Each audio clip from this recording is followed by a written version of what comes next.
This month, the University of Calgary has embraced a new policy regarding the institution's expenses. Jenny Klug tells us which changes students can expect with the introduction of this policy. University students often wonder where their tuition money is going. What is it being used for, and who actually spends it? A new and more comprehensive disclosure policy shall give students at the University of Calgary the answer to those questions. This policy, recently put in place by the Government of Alberta, provides greater detail about the university's expenses. President of the Students' Union, Hardev Berg, explains what the new expense policy means for the Students' Union and the campus overall. We at the Students' Union really care about transparency, accountability, especially around the way government monies and tuition fees are being spent.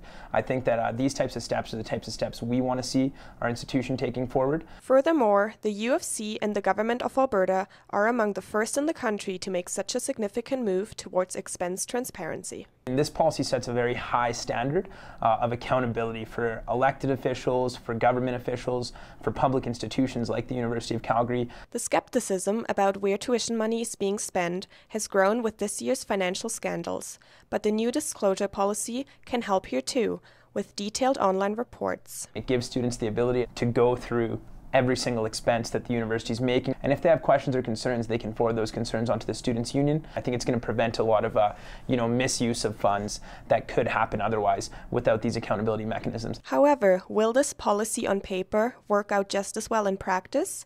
We asked students at the U of C about their opinions. I appreciate measures of transparency on the part of government. It's a very rare thing, and frankly, to have it be done at this level, that's astonishing to me. I've always wondered where our tax dollars are going and where my tuition fees are going, so I think it's an excellent way for us to at least know what's happening with that money, whether we agree with it or disagree. For my personal case, I don't really care.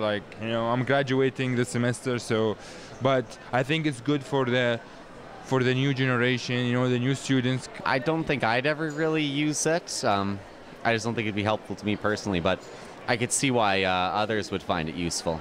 Reports about the university's spending will happen on a bi-monthly basis, with the first report available in December. For New TV, this is Jenny Klug.